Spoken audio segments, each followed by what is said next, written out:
भाकपा वसई तालुका अधिवेशन उत्साहात पार पडले। कॉम्रेड अनिरुद्ध मेहर तालुका सेक्रेटरी निवड, कॉम्रेड सीता जाधव, कॉम्रेड अंकुश खरपडे सह सेक्रेटरी 24 सदस्यीय काउन्सिल निवड। आज वसई तालुक्यात भारतीय कम्युनिस्ट पक्षाचे तालुका अधिवेशन मोठ्या उत्साहात पार पडले। अर्नाळा लालबावटा कार्यालयाजवळ निघालेल्या रॅली शेकडो कार्यकर्ते लाल झेंडा उंचावत भारतीय कम्युनिस्ट पक्ष जिंदाबाद आणि भांडवलशाही मुर्दाबाद या घोषणाबाजीसह सहभागी झाले होते। रॅली धसपाडा, कलवा आणि रिसॉर्ट अर्नाळा मार्गे जाहीर सभेत रूपांतरित झाली। अधिवेशनाला सांस्कृतिक आणि संघटनात्मक ऊर्जा प्राप्त झाली। अधिवेशनाचे अध्यक्षपद ज्येष्ठ कार्यकर्त्या कॉम्रेड सुचिता चव्हाण यांना देण्यात आले। भाकप जिल्हा सेक्रेटरी कॉम्रेड सुनील पाटील यांनी पक्षाचा अहवाल वाचन करून संघटनेच्या कामगिरीचा आढावा घेतला, तसेच आगामी रणनीतीचे सविस्तर मांडणी केली। सभेत स्थानिक प्रश्न, जमीन आणि कामगारांचे हक्क, वस्ती आणि आरोग्य सेवा यासारख्या मुद्द्यांवर सखोल चर्चा झाली।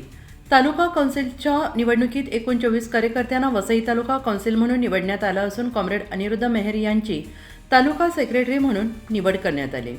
दुसऱ्या सहसेक्रेटरी पदांसाठी कॉम्रेड सीता जाधव, कॉम्रेड अंकुश खरपडे यांची निवड झाली। निवडलेल्या सदस्यांमध्ये comrade Sheru Wagh, comrade Anisha Bhuyal, comrade Satish Bujad, comrade Santosh Patole, comrade Sudeep Kalangade, comrade Suchita Chavan, comrade Swati Gharat, comrade Nidhi Patil, comrade Kavita Bhoir, comrade Ashwini Sambare, comrade Ankita Patil, comrade Pramila Pilana, comrade Chhaya Kharpade, comrade Ariti Wangad, comrade Bharati Jadhav, comrade Prasad Hirkar, comrade Yogita Patil, comrade Rohit Chaurasia, comrade Gurunath मुकणे, कॉम्रेड चंद्रकांत पवार, कॉम्रेड पार्वती पाडेकर यांचा समावेश आहे।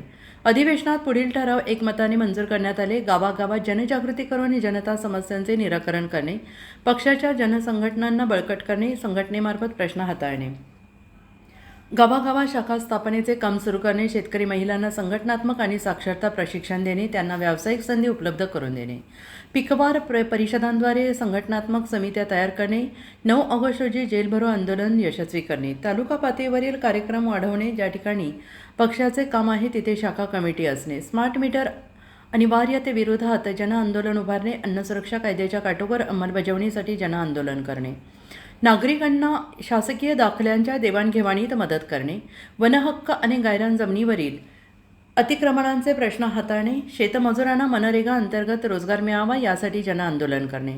अधिवेशनात उपस्थित कार्यकर्त्यांनी सामाजिक अन्याय आणि भांडवलशाहीच्या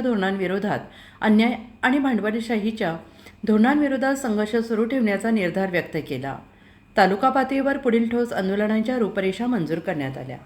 डहाणू प्रतिनिधी निलेश तांडेकर।